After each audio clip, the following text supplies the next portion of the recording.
بسم اللہ الرحمن الرحیم۔ السلام علیکم۔ اسلامی تاریخ میں بہت سے صحابہ کے اسلام قبول کرنے کے واقعات ہیں۔ حضرت عمر فاروق رضی اللہ عنہ کے اسلام لانے کا واقعہ بہت دلچسپ ہے۔ حضرت عمر فاروق رضی اللہ عنہ مسلمانوں کے دوسرے خلیفہ تھے اور ان کے اسلام لانے کا واقعہ کچھ یوں ہے کہ حضور صلی اللہ علیہ وسلم نے ایک دن اللہ سے یہ دعا کی کہ اے اللہ، عمر بن خطاب رضی اللہ عنہ کے وجود سے اسلام کو عزت دے۔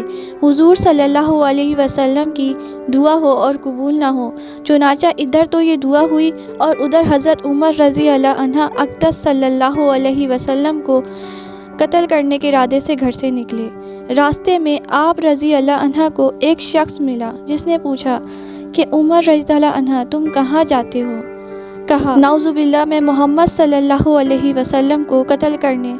اس نے کہا بھلا اگر تم نے ایسا کیا تو تم بنی ہاشم سے کس طرح امن میں رہ سکتے ہو؟ اور پہلے اپنے گھر کی تو خبر لو۔ عمر رضی اللہ عنہ، تمہاری بہن فاطمہ اور تمہارے بہنوئی سعید رضی اللہ عنہ بن زید دونوں مسلمان ہو چکے ہیں۔ حضرت عمر رضی اللہ عنہ اس شخص کی یہ گفتگو سن کر غصے میں تھر تھر کانپنے لگے اور بولے اچھا تو میں پہلے انہی دونوں کا کام تمام کرتا ہوں۔ یہ کہہ کر آپ رضی اللہ عنہ اپنی بہن کے گھر گئے اور تھوڑی دیر دیوڑی میں کھڑے ہو کر اپنی بہن کی آواز کو سنا، پھر دفتن گھر کے اندر چلے گئے اور بہن سے کہنے لگے کہ یہ کیسی آواز تھی جو اس وقت میں نے تم دونوں سے سنی؟ اس وقت عمر رضی اللہ عنہ کی بہن کے گھر میں ایک شخص بیٹھے ان کی بہن اور بہنوئی کو سورۃ الطٰہٰ پڑھا رہے تھے۔ انہوں نے جو ہی حضرت عمر رضی اللہ عنہ کی آہٹ پائی فوراً مکان کے گوشے میں چھپ گئے اور حضرت عمر رضی اللہ عنہ نے غضبناک لہجے میں یہ الفاظ کہے تو آپ رضی اللہ عنہ کے بہنوئی حضرت سعید رضی اللہ عنہ کہنے لگے عمر رضی اللہ عنہ بھلا اگر ہم حق پر ہوں تو بھی آپ رضی اللہ عنہ ہمیں برا سمجھیں گے۔ اس پر حضرت عمر رضی اللہ عنہ کو اور زیادہ غصہ آیا اور آپ رضی اللہ عنہ نے اپنے بہنوئی کو بڑے زور سے دھکا دیا، 2-4 گھوسے بھی مار دیے۔ آپ رضی اللہ عنہ کی بہن فاطمہ اپنے شوہر کی یہ کیفیت دیکھ کر بڑی بےتابی سے اٹھی اور بھائی کو خاوند سے الگ کیا، مگر حضرت عمر رضی اللہ عنہ نے انہیں بھی مار کر اپنے دل کا غبار خوب نکالا، یہاں تک کہ ان کا چہرہ لہو لہان ہو گیا۔ جب حضرت عمر رضی اللہ عنہ ان دونوں سے علیحدہ ہوئے تو بہن سے کہا لاؤ مجھے وہ صحیفہ تو دکھاؤ جسے تم پڑھ رہی تھیں۔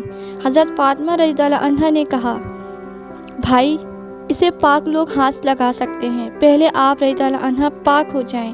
حضرت عمر رضی اللہ عنہ اٹھے اور بہن کی ہدایت کے مطابق وضو کیا اور وضو کر کے اس صحیفے کو ہاتھ میں لیا اور اس میں لکھی ہوئی آیات پڑھنا شروع کی۔ کلام حق کی تاثیر نے دل کی دنیا بدل دی اور آپ رضی اللہ عنہ نے اس وقت بچشم تر فرمایا مجھے فوراً محمد صلی اللہ علیہ وسلم کے پاس لے چلو۔ حضرت عمر رضی اللہ عنہ کی گفتگو سن کر ان صحابی رضی اللہ عنہ کو جو آپ رضی اللہ عنہ کی بہن اور بہنوئی کو تعلیم دے رہے تھے اطمینان ہوا اور اندر سے نکل کر کہا عمر رضی اللہ عنہ تمہیں بشارت ہو کہ میں نے جناب رسول صلی اللہ علیہ وسلم کو فرماتے سنا ہے کہ آپ جناب الہی میں یوں دعا کرتے ہیں الہی عمر بن خطاب رضی اللہ عنہ کے وجود سے اسلام کو عزت دے۔ اس کے بعد حضرت عمر رضی اللہ عنہ حضور صلی اللہ علیہ وسلم کی خدمت اقدس میں حاضر ہونے کو چلے۔ دروازے پر دیکھتے ہیں کہ حضرت حمزہ اور چند آدمی کھڑے ہیں۔ ان لوگوں نے حضرت عمر رضی اللہ عنہ کو دیکھا تو ڈر گئے اور حضرت عمر رضی اللہ عنہ کی دہشت ان پر طاری ہو گئی۔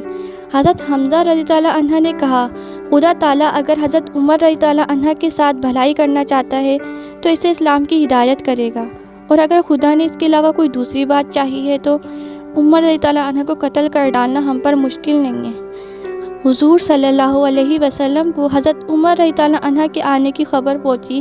آپ صلی اللہ علیہ وسلم باہر تشریف لائے اور ان کے کپڑوں کو پکڑ کے فرمایا عمر کیا تم اب بھی باز نہ آؤ گے؟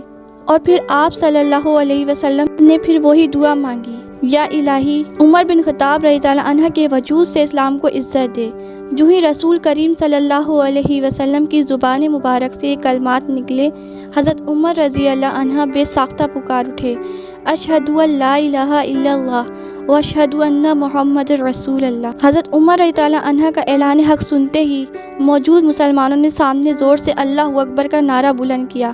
تمام مکے والوں نے سن لیا۔ تو یہ تھا حضرت عمر فاروق رضی اللہ عنہ کے اسلام لانے کا دلچسپ واقعہ کہ کس طرح نعوذ باللہ وہ حضور صلی اللہ علیہ وسلم کو قتل کرنے کے ارادے سے نکلے اور اسلام میں داخل ہوئے اور اتنا اچھا دین پر قائم رہے کہ مسلمانوں کے دوسرے خلیفہ مقرر ہوئے اور مسلمانوں خلیفہ کی حیثیت سے آدھی دنیا پر حکومت کی۔ یہ تھے حضرت عمر فاروق کے اسلام لانے کا دلچسپ واقعہ۔ اگر آپ کو پسند آیا ہو تو لائک اور شیئر کریں اور سبسکرائب کریں۔